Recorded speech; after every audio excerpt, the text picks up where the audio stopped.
Alhamdulillah nahmaduhu wa nasta'inuhu wa nastaghfiruh wa na'udzu billahi min shururi anfusina wa min sayyiati a'malina. Man yahdihillahu fala mudilla lahu wa man yudlil fala hadiya lahu. Asyhadu an la ilaha illallah wahdahu la syarika lahu wa asyhadu anna Muhammadan 'abduhu wa rasuluh. Sallallahu alaihi wa ala alihi wa ashabihi ومن تبعهم بإحسان إلى يوم الدين. يقول الله عز وجل في كتابه الكريم: يا أيها الذين آمنوا اتقوا الله حق تقاته ولا تموتن إلا وأنتم مسلمون. ويقول سبحانه: يا أيها الذين آمنوا اتقوا الله وقولوا قولا سديدا يصلح لكم أعمالكم ويغفر لكم ذنوبكم ومن يطع الله ورسوله فقد فاز فوزا عظيما. فإن أصدق الحديث كتاب الله وخير الهدى هدى نبينا محمد صلى الله عليه وسلم وشر الأمور محدثاتها فإن كل محدثة بدعة وكل بدعة ضلالة وكل ضلالة في النار. إخوتي في الله rahimakumullah.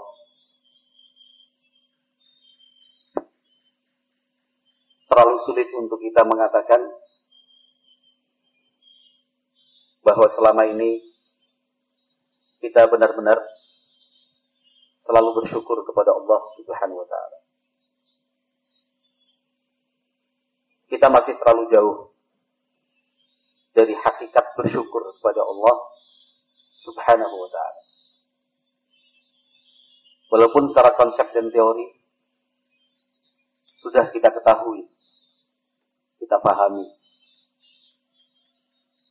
Meskipun kita terus berusaha tentu meningkatkan, memperbaiki rasa syukur yang ada. Tetapi ternyata masih jauh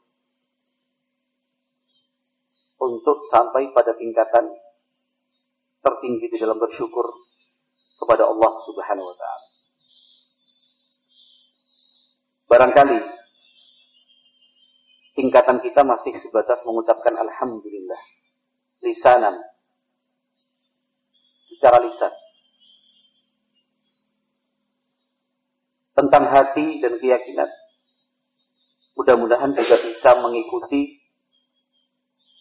dan bisa selaras dengan ucapan alhamdulillah yang kita ucapkan. Akan tapi apabila melihat lebih jauh lagi tentang rasa syukur yang harus diungkapkan dalam bentuk perbuatan dan amalan, di situ kita yang masih perlu untuk terus meningkatkan kualitas syukur kita kepada Allah Subhanahu wa ta'ala. Oleh sebabnya, di dalam Al-Quranul Karim, hamba yang dikatakan dan disebut benar-benar bersyukur itu hanya sedikit. Allah Subhanahu wa ta'ala berfirman di dalam Al-Quran, wa qalilun min ibadiyasy syakur. Arti bebas dari ayat yang baru saja kita dengarkan adalah amat sedikit dari hamba-hambaku yang betul-betul bersyukur kepada Allah Subhanahu wa ta'ala. Artinya yang betul-betul bersyukur itu selalu, senantiasa, tidak pernah putus dan tidak pernah berhenti. Dan semua ungkapan syukur itu dia lakukan. Jumlahnya sangat sedikit orang seperti ini. Yang mengatakan jumlahnya sedikit bukan kita. Allah Subhanahu wa ta'ala yang menyatakannya. Wa qalilun min ibadiyasy syakur.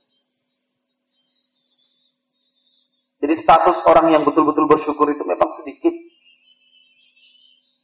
Dan betul-betul sedikit. Apakah kita termasuk di dalamnya? Mudah-mudahan saja. Walaupun harapan yang hanya sebatas harapan itu belum cukup. Tetapi insya Allah minimalnya kita sadar bahwa harus meningkatkan kualitas syukur. Seandainya kita merasa cukup dan merasa telah bersyukur dengan maksimal, itu yang perlu diluruskan.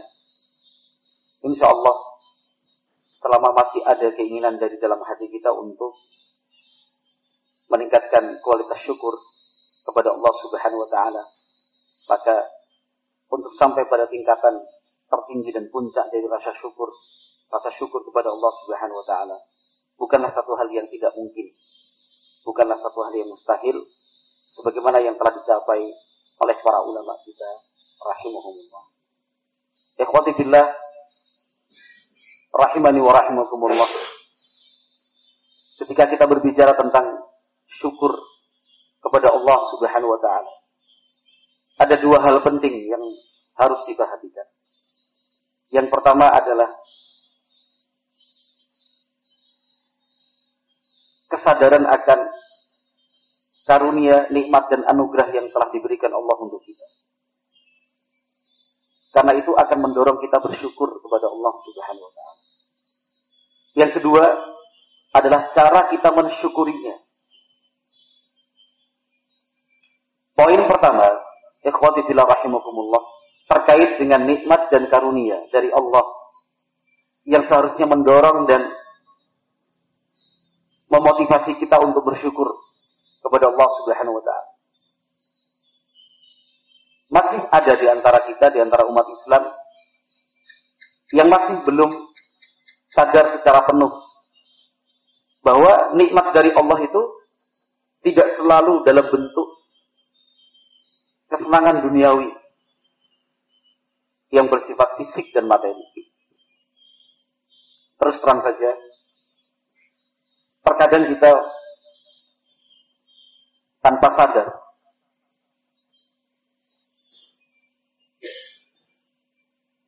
meyakini nikmat dari Allah Subhanahu wa Ta'ala itu hanya dalam fisik dan materi, sampai kemudian melupakan nikmat-nikmat Allah lainnya yang justru lebih besar dan lebih bernilai. Seperti itu juga yang kita rasakan serta kita perhatikan dari keumuman kaum muslimin. Menilai dan memandang nikmat itu hanya sebatas fisik dan materi. Selain itu tidak. Mungkin tidak mengetahui, barangkali tidak menyadari, atau bahkan mungkin tidak mengakui. La haula wa la quwwata illa billah. Bukankah ada di antara kita, di antara umat Islam, bukankah ada cara pandang tentang nikmat itu sebatas fisik dan materi? Kalau misalkan si A dan si B, si A dan si B sama-sama berdagang, berjualan, barangnya sama, waktunya juga sama, tempatnya aja ya mungkin agak berjauhan. Orang pertama si A hari itu mendapatkan keuntungan yang tinggi. Biasanya keuntungan dia 100.000, 200.000 per hari. Itu hari tersebut sampai 300.000. Bersih dia terima. Sementara si B, keuntungannya tidak sebesar si A. Bahkan sedikit sekali. Ikhwati fillah rahimakumullah. Pada umumnya orang akan menganggap bahwa si A mendapatkan rezeki dari Allah, sementara si B keras rezekinya, sulit dan mengalami kesulitan. Ini yang perlu diluruskan, barakallahu fiik. Jangan sampai penilaian kita tentang rezeki, nikmat karunia itu hanya sebatas fisik dan materi, sampai kemudian melupakan nikmat-nikmat Allah yang mestinya jauh lebih besar lagi dari itu. Mestinya kita sadar bahwa rezeki atau nikmat dari Allah itu tidak selalu dalam bentuk harta, uang, keuntungan, laba. Tidak cukup sampai di situ. Tetapi Misalkan kesehatan. Ini kan juga masih secara fisik. Kesehatan. Keselamatan. Bukankah ini juga nikmat yang ternyata jauh lebih besar daripada hasil 300 ribu, 400 ribu, 500 ribu. Kesehatan itu nikmat yang sangat luar biasa. Yang selalu kita kesampingkan ketika berbicara tentang nikmat yang Allah berikan.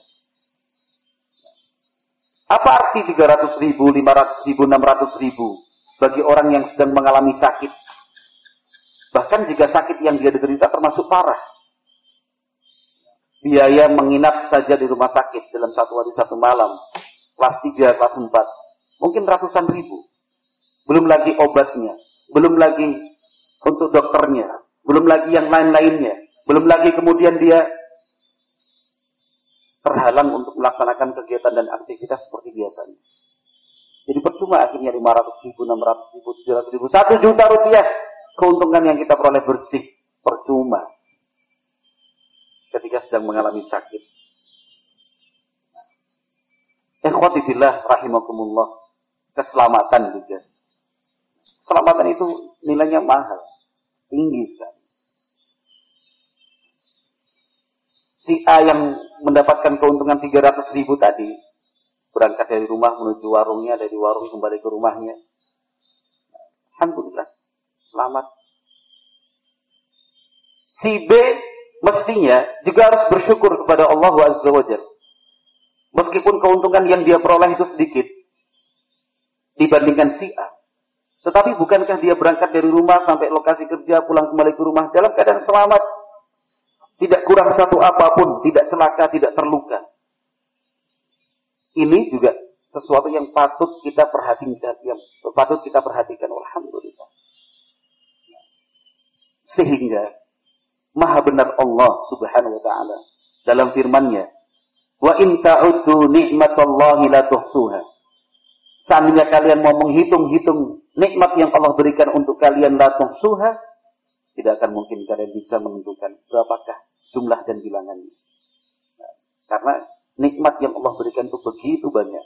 Tidak sebatas fisik, materi, kebendaan.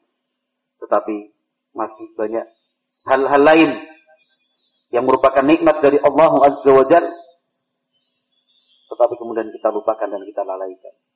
Fala haula wala quwwata illa billah. Wa in ta'uddu ni'matallahi la tuhsuha. Seandainya kalian menghitung-hitung nikmat Allah, tidak akan mungkin bisa sampai pada bilangan tertentu. Karena begitu banyaknya nikmat yang Allah berikan untuk kita. Sehingga ikhwati fillah rahimakumullah, saat kita berbicara tentang konsep syukur di dalam Islam, ini poin pertama yang tidak boleh kita lupakan. Tentang nikmat karunia yang Allah berikan, yang mengharuskan kita bersyukur kepada Allah Subhanahu wa taala.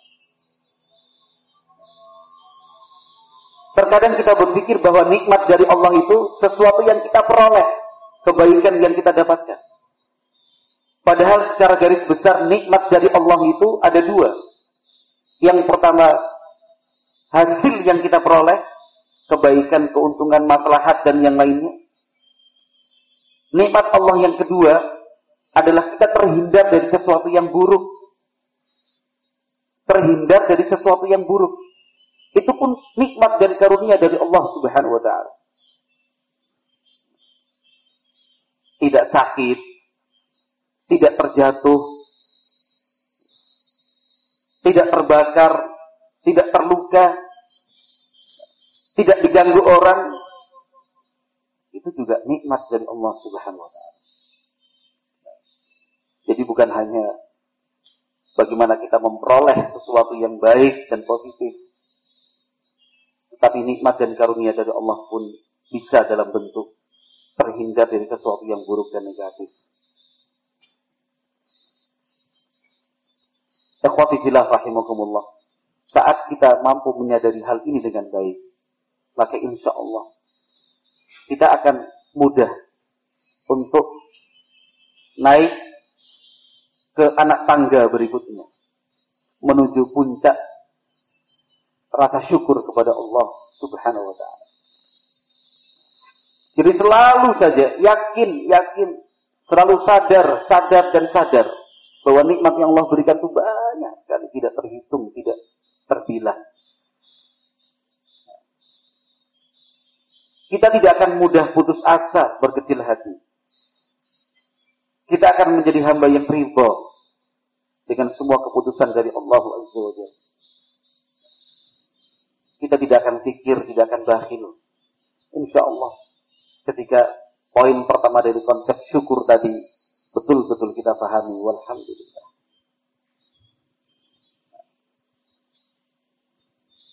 Dalam hal ini, ikhwati fillah rahimakumullah, Nabi Muhammad sallallahu alaihi wasallam sudah mengingatkan, unzuru ila man huwa asfala minkum wa la tanzuru ila man huwa fawqakum. Cobalah engkau perhatikan, engkau bandingkan kehidupanmu dengan kehidupan orang-orang yang ada di bawahmu. Perhatikan, bandingkan. Itu akan membuatmu bersyukur kepada Allah Subhanahu wa ta'ala. Jadi perbandingannya bukan kepada yang lebih dari kita. Ini dalam urusan dunia. Tapi bandingkanlah dengan yang lebih kecil dan lebih sedikit dibandingkan kita. Agar kita sadar bahwa nikmat dan karunia Allah untuk kita itu banyak dan besar.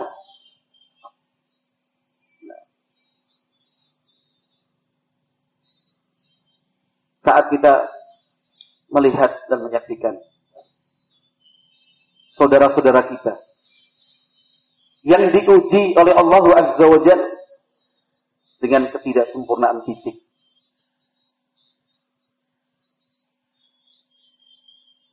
mungkin lumpuh, pincang, buta, bisu, atau bentuk-bentuk cacat yang lainnya. Saudara kita, di satu sisi kita tidak boleh merasa lebih baik dari mereka, karena mungkin saja pahala mereka jauh lebih besar daripada yang kita peroleh. Mungkin saja derajat mereka di sisi Allah jauh lebih tinggi dibandingkan kita. Itu tidak menutup kemungkinan. Meskipun kita dengan kesempurnaan fisik mampu berbuat dan beribadah semaksimal mungkin, mereka saudara-saudara kita yang diuji dengan ketidaksempurnaan fisik tidak mampu melakukan apa yang bisa kita lakukan, tetapi ternyata bisa saja pahala mereka lebih banyak, derajat mereka lebih tinggi. Kenapa? Karena keridhaan mereka kepada Allah jauh lebih tinggi daripada keridhaan yang kita miliki. Mereka lebih bisa bersabar dibandingkan kita. Mereka bisa lebih bersyukur dibandingkan kita. Mungkin istighfar mereka berkali-kali lipat lebih banyak dibandingkan istighfar yang kita ucapkan. Tetapi dalam pembahasan ini yang saya inginkan, barakallahu fikum, coba kita perhatikan mereka yang ketidaksempurnaan fisik itu bisa kita lihat cacat. Bukankah semestinya kita bersyukur, alhamdulillah, Allah memberikan kesempatan buat saya dengan fisik yang sempurna. Alhamdulillah. Apa jadinya kalau saya seperti dia? Apa jadinya kalau saya jadi orang buta? Apa jadinya kalau saya jadi orang bisu? Apa jadinya kalau saya jadi orang tuli? Apa jadinya kalau saya misalkan cacat fisik tidak bisa berjalan dengan normal dan sempurna? Alhamdulillah. Itu yang dimaksud oleh Nabi SAW. Unzuru ila man huwa asfala minkum wa la tanzuru ila man huwa fawqakum. Kalau dalam urusan duniawi dan materi, lihat dan perhatikan orang yang di bawahmu, jangan lihat yang di atasnya.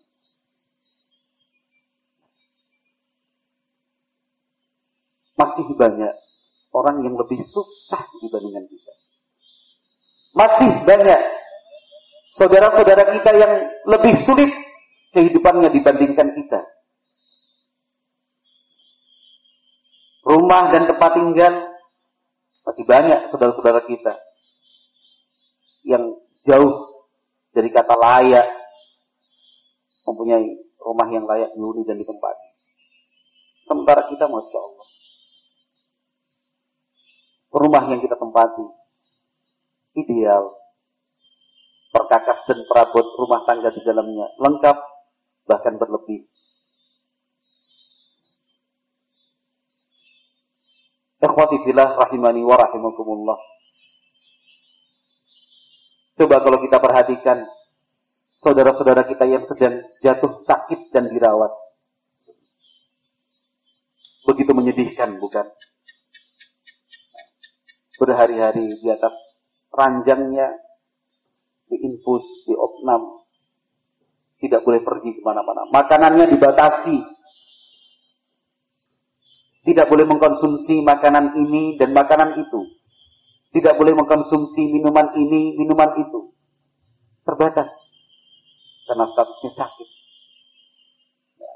Coba lihat mereka, agar kita bersyukur kepada Allah Subhanahu wa taala, sebab sampai hari ini alhamdulillah makanan dan minuman apapun selama itu halal kita masih bisa mengkonsumsinya. Walhamdulillah.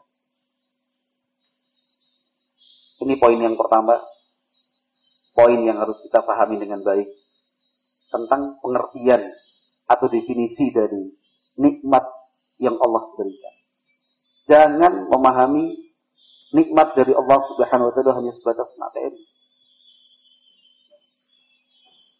Jangan langsung menilai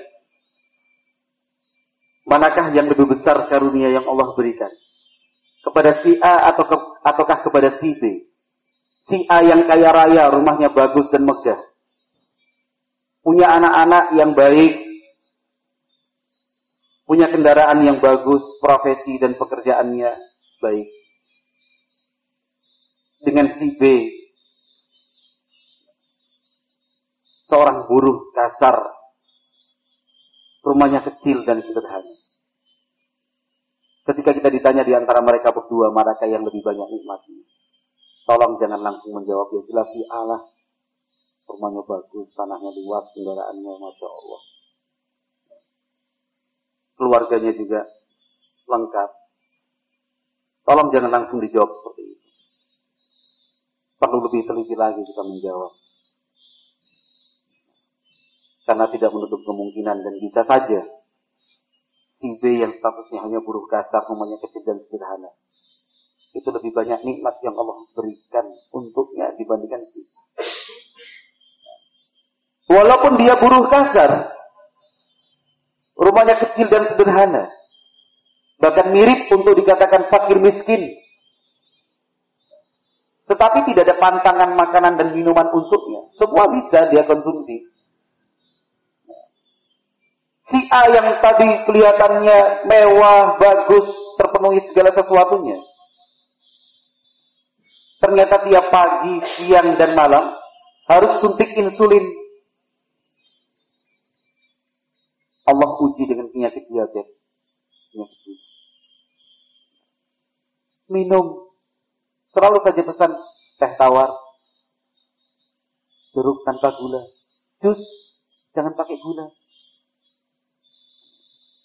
Mau mencicip makanan kue, ada gulanya? Ada. Padahal bentuknya merah, pink, seperti bunga. Tertarik, tapi ada gulanya. Untuk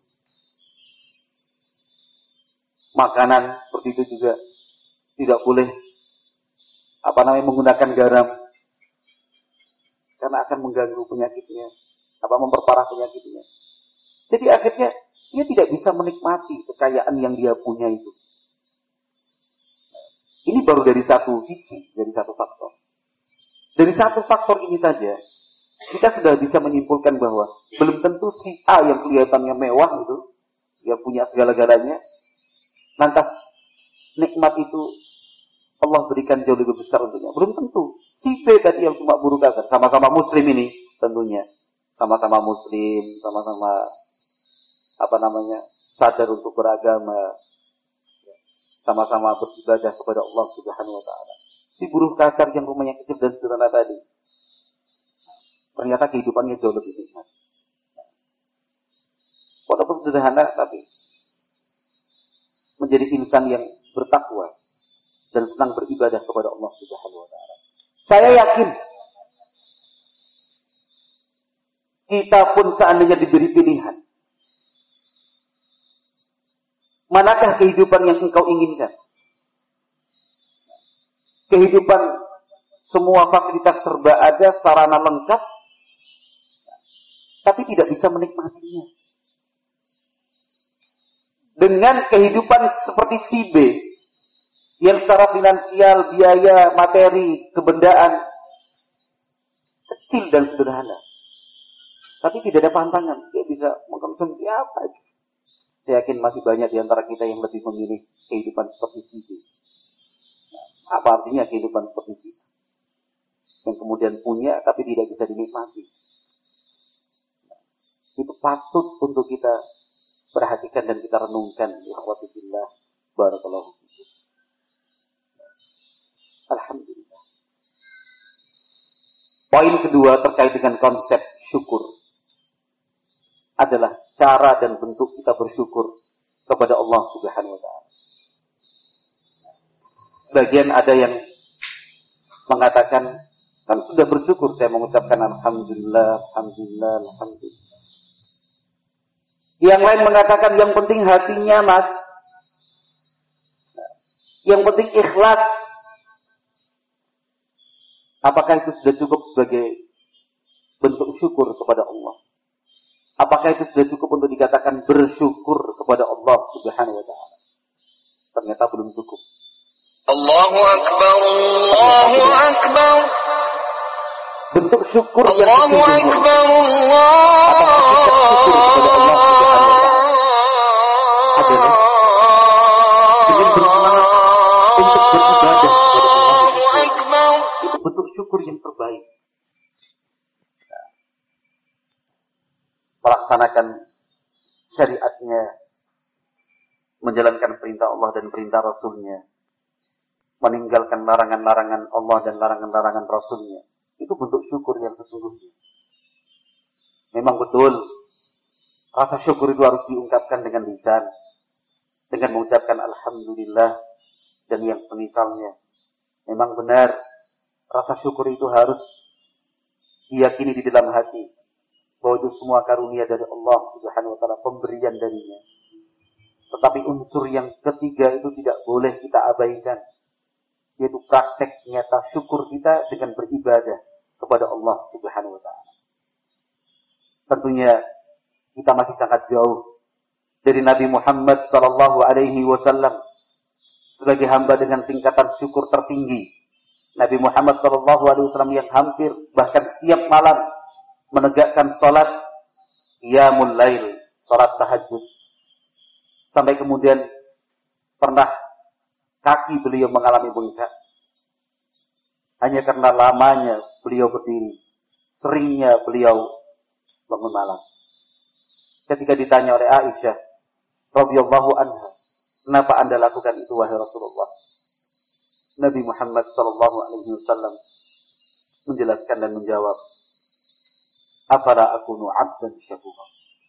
Apakah tidak boleh aku menjadi hamba yang selalu bersyukur kepada Allah Subhanahu wa taala? Itu bentuk syukur kepada Allah Subhanahu. Semangat dalam beribadah, semangat untuk mendekatkan diri kepada Allah Azza wa Jalla. Itu sekali lagi rasa syukur kita kepada Allah Subhanahu wa taala diungkapkan dalam hal-hal yang semacam itu. Tidak sebatas mengucapkan alhamdulillah, tidak sebatas meyakini itu karunia dari Allah, tetapi harus dibuktikan dengan nyata. Ibadah sebagai pilihan kita untuk mengungkapkan rasa syukur kepada Allah Azza wa Jalla. Itu banyak macam dan banyak pilihannya. Salah satu ibadah agung di akhir zaman ini adalah berdakwah ila Allah. Mengeluarkan semua potensi dan kemampuan yang ada untuk menyebarluaskan dakwah ila Allah.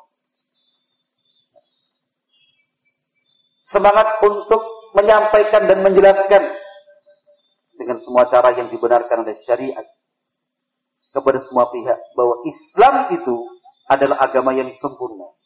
Islam adalah agama yang mengajarkan rahmatan lil alamin. Islam adalah solusi dari semua masalah dan problematika kehidupan tanpa terkecuali. Islam adalah jalan menuju surga Allah Subhanahu wa taala. Artinya kalau benar engkau ingin bersyukur kepada Allah, maka berdakwahlah di jalan Allah. Kalau engkau benar-benar ingin bersyukur kepada Allah, maka tolonglah, bantu dan sokonglah dakwah ini dengan semua potensi yang ada dan yang dimiliki. Itu bentuk syukur kita kepada Allah.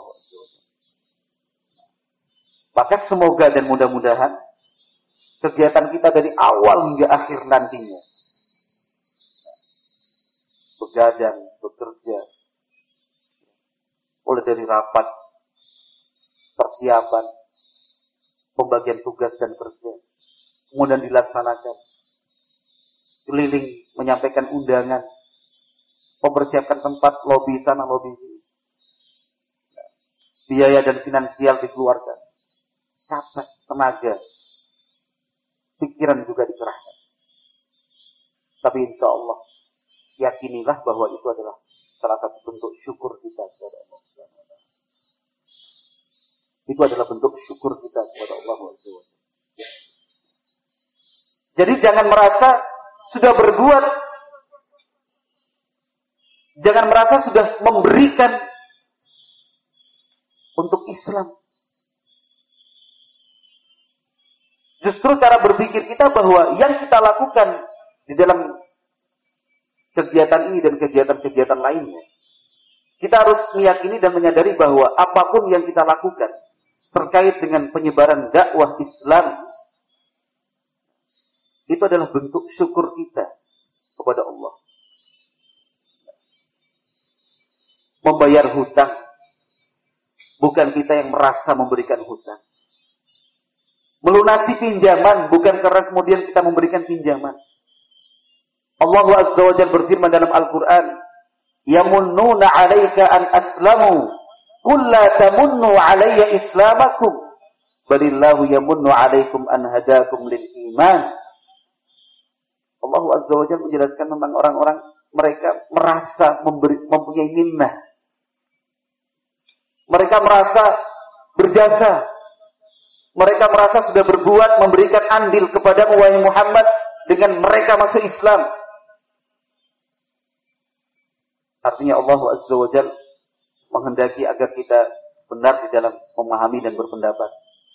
Jadi ada beberapa orang Badui, waktu itu mereka menyatakan Islam, masuk Islam.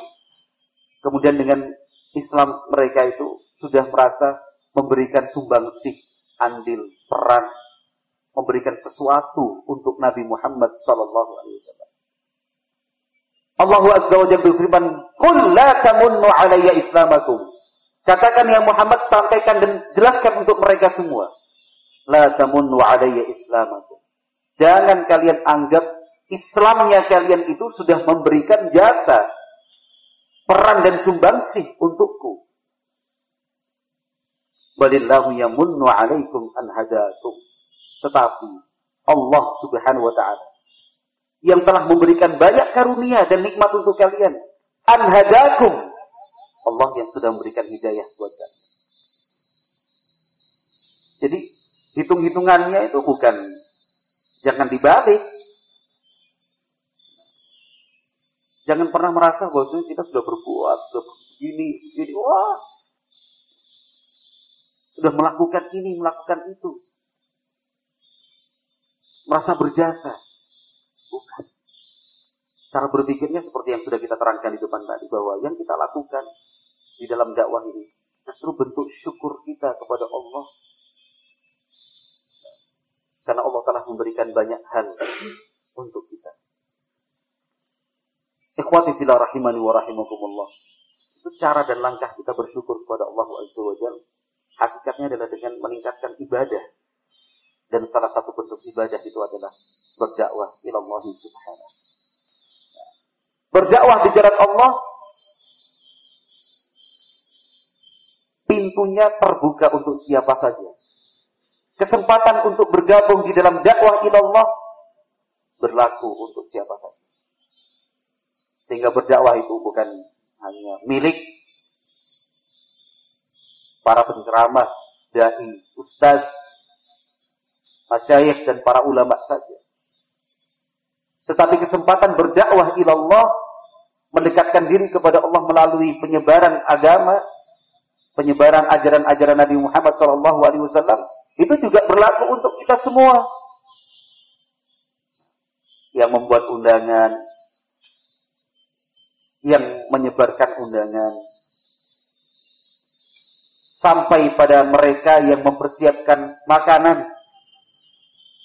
Dalam kegiatan kemarin misalkan disiapkan makanan nasi kotak atau kotak kecil berisikan jajan dan minuman.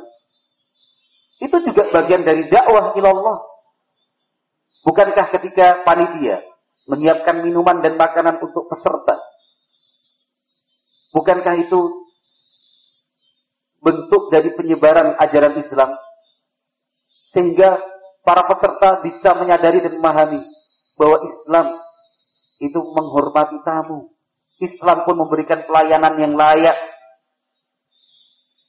Apalagi kalau itu mereka kemudian kaitkan dengan dakwah ahlu sunnah, dakwah salafiyah. Masya Allah, ahlu sunnah, salafi.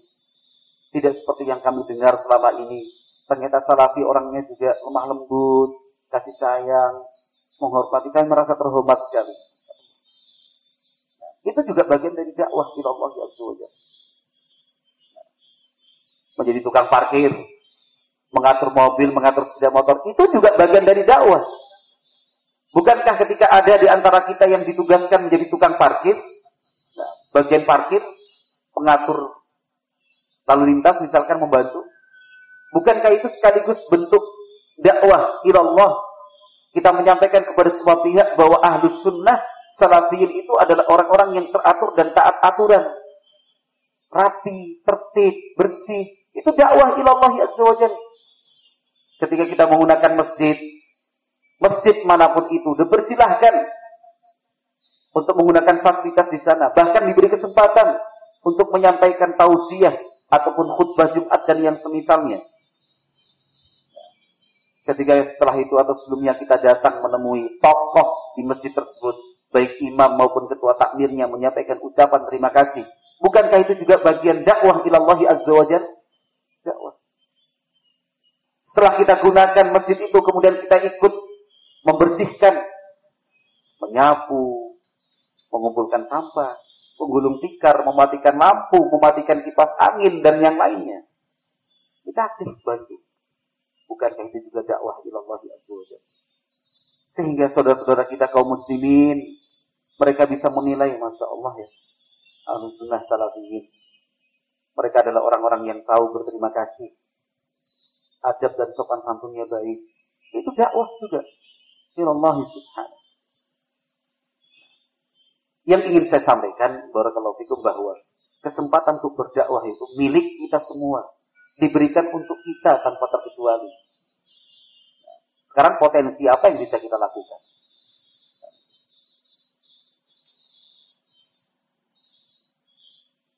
Anda, antum yang bekerja di dinas sebagai pegawai negeri,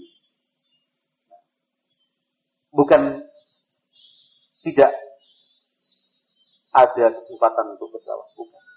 Terbuka lebar-lebar. Kesempatan itu luar biasa. Cukup sebagai contoh, Anda melaksanakan sholat berjamaah rutin, khusyuk.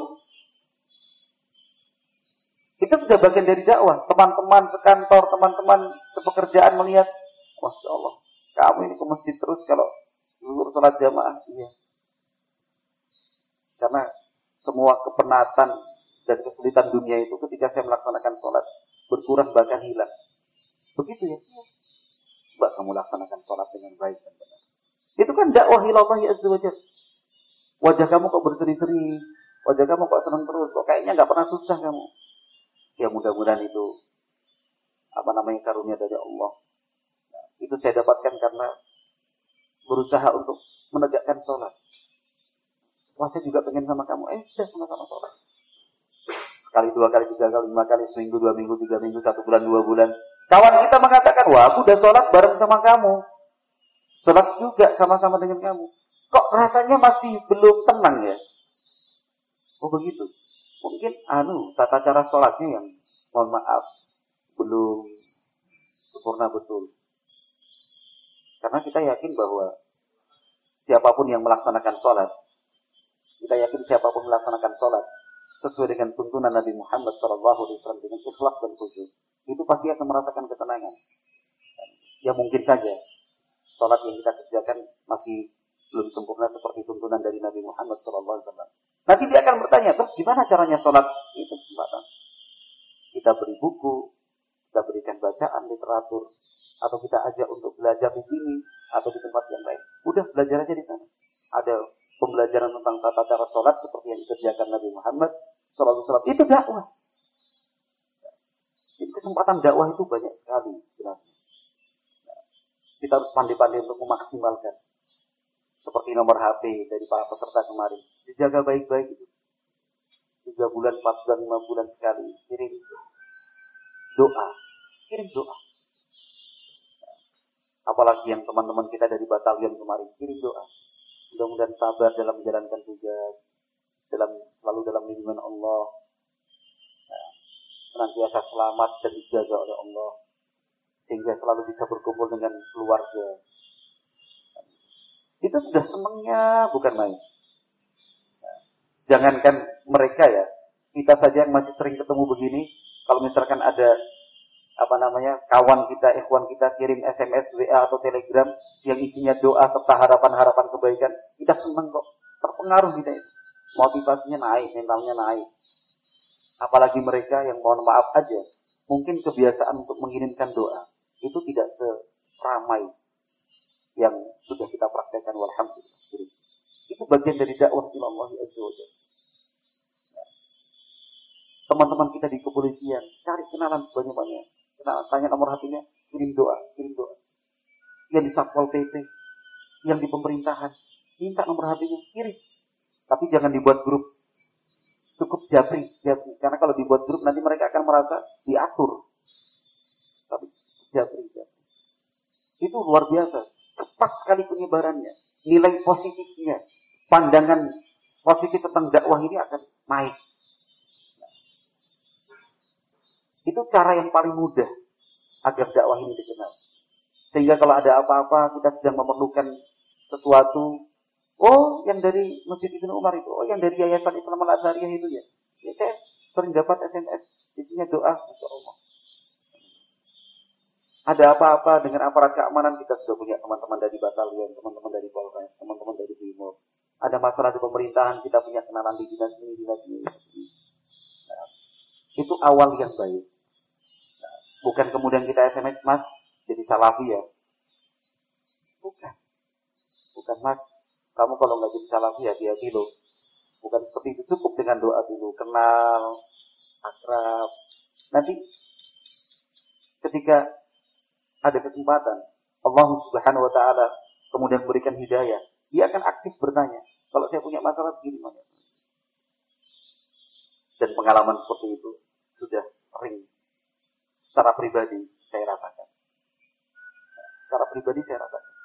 Kemarin waktu ke Merauke beberapa bulan yang lalu, kita sempat berkunjung ke pos-pos perbatasan.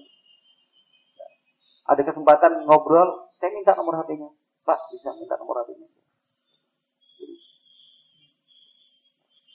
Sampai sekarang ada beberapa dari mereka itu yang sedikit tanya, Pak Ustaz,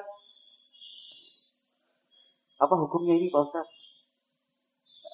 Sampai waktu hari Arafah sehari sebelum Idul Adha kemarin, ada dari mereka yang tapi sekarang sudah pulang, sudah selesai tugasnya. Itu SMS-nya gini, Pak Ustaz, antum mau tanya.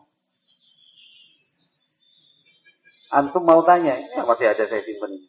Bahasanya bukan ana mau tanya, tapi Pak Ustaz, antum mau tanya.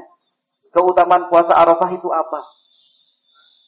Jadi antum bukan ana. Tapi kan kita jawab, alhamdulillah. Saya panggil Bang begini Bang. Oh, terima kasih Ustaz. Tanya ada lagi yang lain, Ustaz, saya mau kredit bank untuk bangun rumah. Apa hukumnya? Masyarakat tetangga, saudara-saudara kita. Yang mungkin mereka nggak paham hukumnya. Tapi kan tanya akhirnya. 5 menit lagi. Karena itu sarapan dan berangkat. Masih lama sampai ditarakannya. Ada lagi yang tanya begini. Itu Masya Allah. Ada satu dari mereka foto profilnya, mohon maaf, perempuan. Pakai kaos tentara sambil buat senjata gini. Perempuan. Ya kita sabarlah. Bukan mas, itu profilnya digantilah. Yang penting dia sudah ada keinginan mau bertanya hukum tentang Islam itu. Ustaz apa hukumnya? Ustaz apa hukumnya? Pak Ustaz apa hukumnya? Itu contoh, barakallahu fiik. Contoh. Maksudnya melalui trik doa ya, Abu Ibrahim namanya. Trik doa. Tanya nomor HP-nya, kenalan baik, tanya nomor HP-nya, kan itu.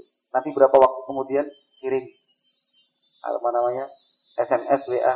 Alhamdulillah, saya senang sekali punya saudara berkenalan dengan bapak, dengan mas, dengan abang. Kan itu. Mudah-mudahan bapaknya udah selesai. Kirim namanya, nama kita. Pasti dijawab itu. Nanti 4 bulan, 6 bulan berikutnya kirim lagi SMS. Itu cara kita yang bisa kita lakukan untuk membuka pintu agar mereka mau aktif bertanya, aktif mencari informasi. Di situ kita memberikan informasi, menjawab, memberikan informasi, menjawab. Itu subhanallah bagian dari dakwah ilallahi subhanahu. Nah, intinya dari poin yang kedua tadi, yang ingin saya sampaikan barakallahu fiikum adalah cara atau langkah kita untuk bersyukur kepada Allah Subhanahu wa taala. Banyak kesempatan. Yang paling penting adalah justru dengan beribadah itulah kita ungkapkan rasa syukur kepada Allah Subhanahu wa taala. Dari sekian banyak ibadah yang bisa kita lakukan adalah dengan terlibat di dalam dakwah ilallah subhanahu wa ta'ala. Apa yang bisa kita lakukan? Lakukan untuk dakwah ilallah subhanahu wa ta'ala. Ikhwati fillah rahimani wa rahimakumullah. Harapan kita nanti tentang konsep syukur ini, kita bisa mencapai tingkatan tinggi di dalam rasa syukur kepada Allah SWT. Seperti apa misalkan rasa syukur yang tingkatnya tinggi itu?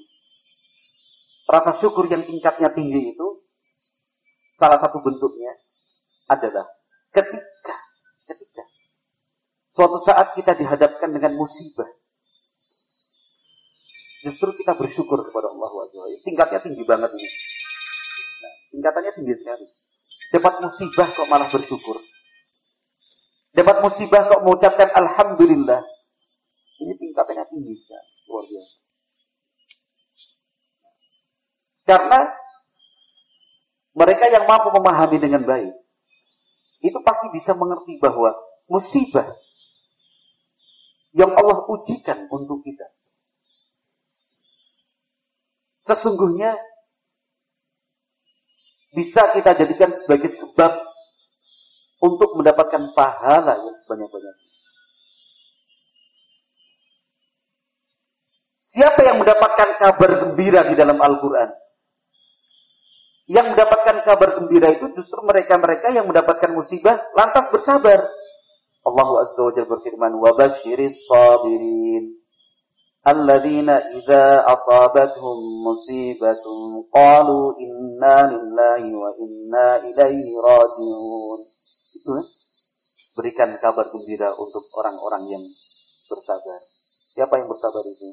Mereka yang ketika tertimpa musibah, mereka mengatakan inna lillahi wa inna ilaihi raji'un.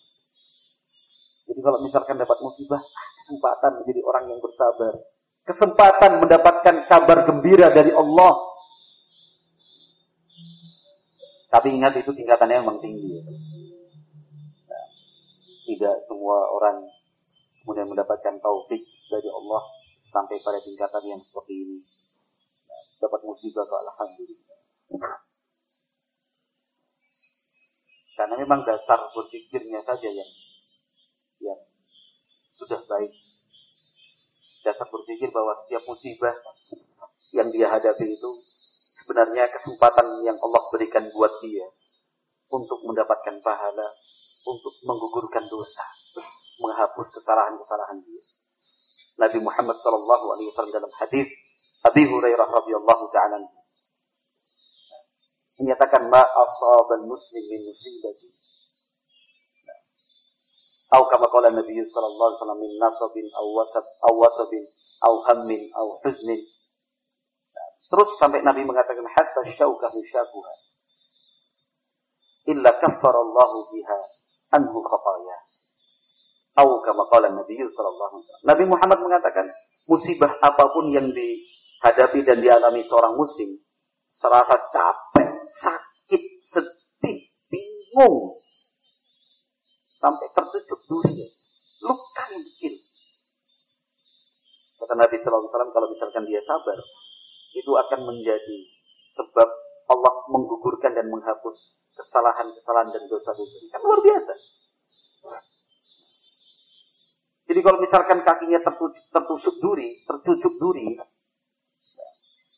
dia bukannya, tuh siapa yang pasang duri ini? Dan itu. Salah orang yang ngambil sandal saya nih, sampai akhirnya saya jalan nggak pakai sandal. Dia punya sandal, sandalnya dipakai orang. Akhirnya dia tidak menggunakan sandal, tertusuk duri. Dia nggak menyalahkan, tapi mudah-mudahan jadi penghapus dosa. Karena itu janji yang disabdakan oleh Nabi Muhammad SAW di dalam melalui hadis tadi. Kesempatan itu kan konsep dasar berpikir tentang musibah itu apa? Kesempatan untuk dapat pahala, kesempatan untuk meninggikan derajat, kesempatan untuk menghapuskan dan menggugurkan dosa serta kesalahan, itu kesempatan. Kok kemudian malah disesali? Bukan kemudian kita berharap dapat musibah. Wah, kalau gitu mudah-mudahan dapat musibah lah. Bukan. Yang saya sampaikan tadi itu sikap kita ketika betul-betul terjadi musibah.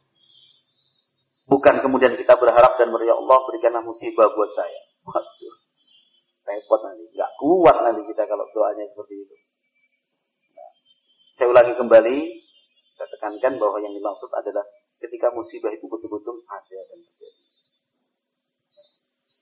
Maka sabar itu adalah bagian dari rasa syukur kita kepada Allah Subhanahu wa Ta'ala. Nah, itu salah satu bentuk rasa syukur yang tinggi. Nah, ketika mendapatkan musibah malah alhamdulillah.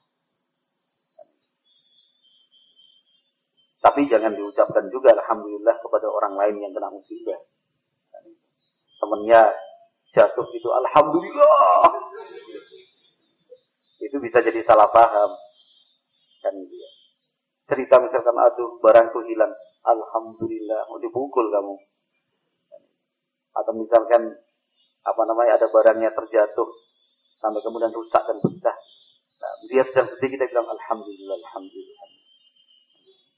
Bisa berkelahi. Tapi kita lihatnya pada diri kita sendiri aja dulu. Ketika musibah itu kita alami, kita jalani, kita hadapi, ya kita syukuri. Nah, dengan cara apa? Bersabar. Nah, karena musibah apapun yang kita lalui, kita hadapi dengan sabar, nah, maka insya Allah itu menjadi sebab pahala ditambah, derajat ditinggikan, kesalahan dan dosa digugurkan. Kalau misalkan kita kaitkan dengan dakwah ilallah, pada saat ada pihak-pihak yang tidak suka, tidak senang, memusuhi, membenci, bahkan menentang, nah, itu kan musibah ya, ujian. Mestinya bukan membuat kita kecil hati, putus asa, takut, bukan. Justru kita semakin semangat. Ini kesempatan kita untuk mempraktikkan.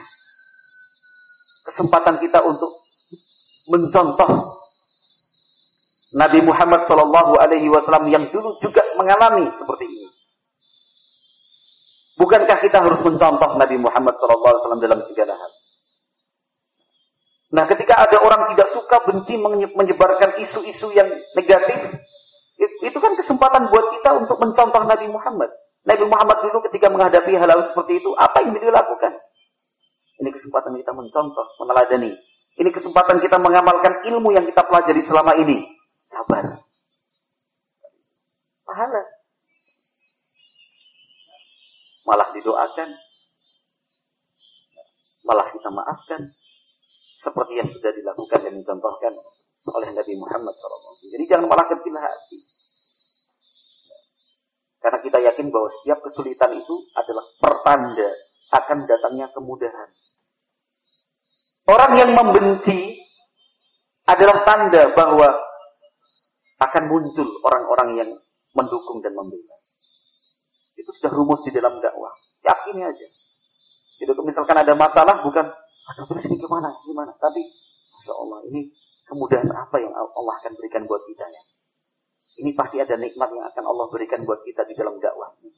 Jadi kita harus sabar, tetap semangat, jaga ukhuwah. Nah, tapi kalau sudah ada orang membenci, memusuhi, kesabaran kita hilang, semangat kita berkurang, ukhuwah tidak kita perhatikan, ya berikutnya musibah yang lebih besar lagi. Maka yang perlu diperhatikan adalah semangat untuk tetap terus belajar agama, sabar, semangat untuk menjaga ukhuwah di antara kita, kebersamaan di antara kita. Itu kata kuncinya. Mudah-mudahan Allah Subhanahu wa taala memilih kita termasuk hamba-hambanya yang selalu bersyukur, bukan hamba yang kufur, yang ingkar kepada nikmat-nikmat Allah Subhanahu wa taala. Tidak terlalu panjang dan tidak terlalu banyak yang perlu disampaikan. Yang 1 jam ini kalau diamalkan, Masya Allah. Kalau yang sedikit tadi itu diamalkan, Masya Allah. Itu sudah Anda akan menjadi orang yang beruntung.